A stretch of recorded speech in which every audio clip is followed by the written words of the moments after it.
Hey everybody, and welcome back to the channel.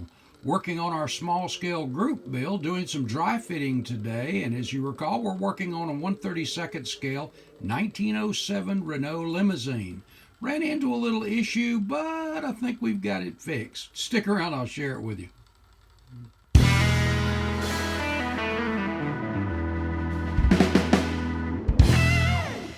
So we're 6 days into our small scale group build, and I started doing some dry fitting on this thing, and I think this is going to be a pretty cool looking little model.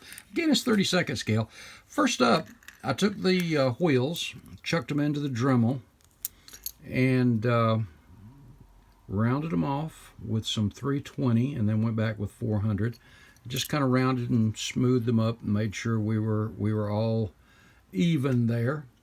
And everything's looking good. And then I started dry fitting some parts to kind of get an idea on the body of what I was dealing with, like this seam back here, if the windows were kind of even, if I was going to have to block that and all that stuff, because you've got to cut out the clear plastic to make the windows, and it's falling apart here. Well, I'm going to show you this stuff anyway, so I'll just go ahead and take it apart. But everything seemed to just sit fairly well. But as I'm dry fitting parts, I started noticing, as I mentioned, I bought this kit in Toledo many years ago, and as a bagged kit, and I bought, I think about 4 of them at the time, and they were sealed, so I assumed they were complete. Well, as I got into it, I noticed that there were no headlights in there. I saw the steering wheel, the driver figure, all that. But the steering column that goes here was gone. The handbrake was gone, was not in the bag. The front axle was not in the bag, and the headlights weren't there. It sounds like that might have been on one sprue by itself, but when I cut everything off, I really never noticed. Overall, it's got some flash, but it's not really that bad. Not really at all. But with those missing parts, I thought, well, I've already kind of committed to it, and went back over the instructions and started checking it out again. And by the way, this one is Minicraft, and I thought, well, it's not that big a deal. I'll get online. I've looked at them before, so I'll get on eBay or Amazon and see what I can find. And the first thing that popped up was same kit, but it was the Revell issue. So I went ahead and ordered it, less than $10. I think the shipping was about as equal to what the kit was. But went ahead and ordered another one. There was a picture of all the parts laid out, and all the parts were here. So I went ahead and got that in, I think yesterday afternoon. Amanda said it came in. And this one is molded in salmon. But I've already checked all the parts. Everything is in here. And this one actually is a cleaner casting than the gray, but I'm already started on the gray, so I'm gonna go ahead and stay with it.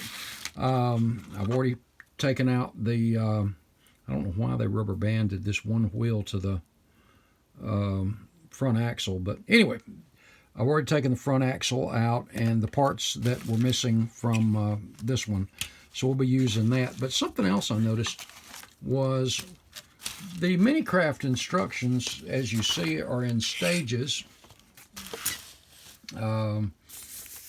Typical kind of instruction sheet, but the Revell version, and again, it's the same kit, same molding, same casting mark, everything, injection pin marks, everything, all the same.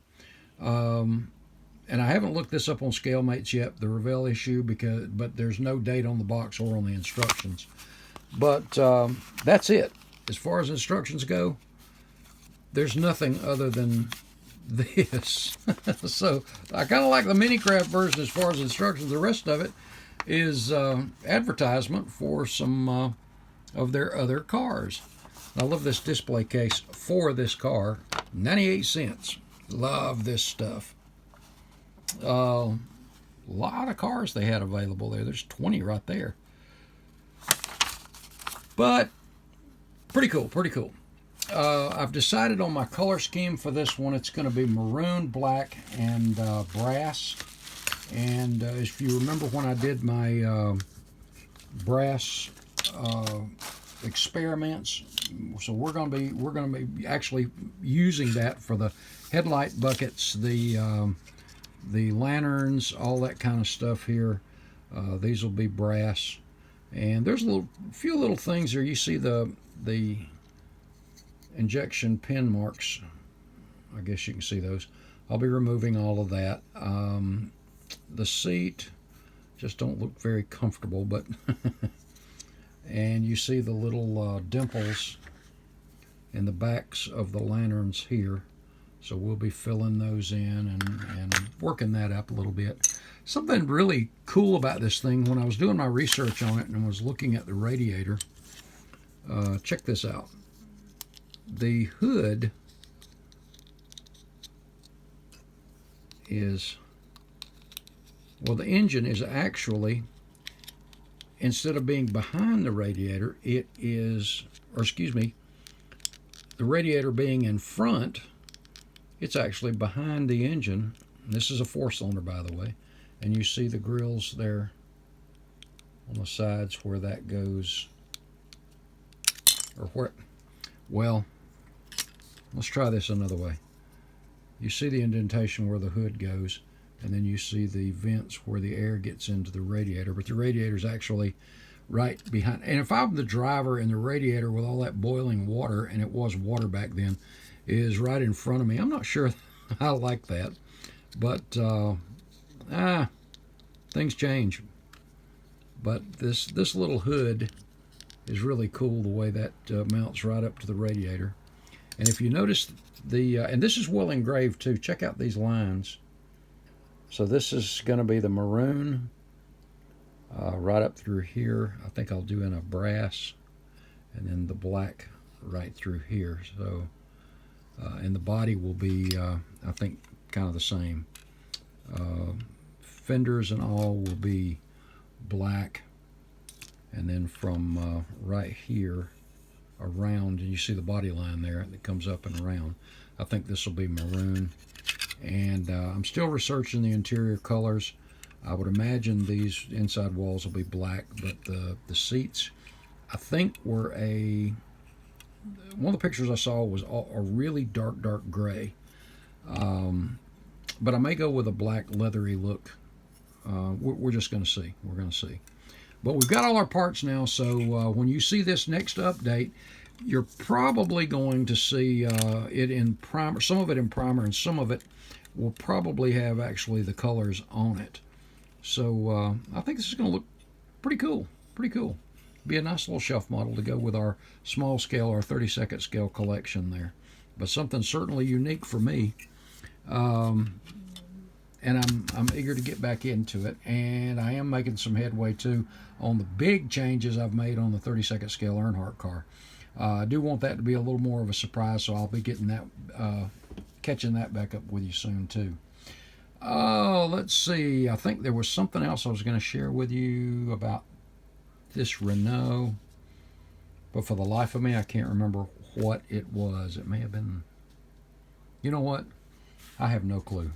Anyway, guys, that's where we are right now with it. We've got our replacement. I'm ready to get going, and I'll give you an update on this very soon. Guys, head over to HobbyNut Models. Check out their small scale models. I'm sure Mark's got a selection in there too. Check them out. Be sure you check out those tools, paints, that MCW paint, great stuff. Pick up your Tamiya paint, whatever you need, whatever you're down on, pick it up. Great deals there. Guys, thank you so much. God bless. I will see you in the next video. Appreciate you guys. Thanks.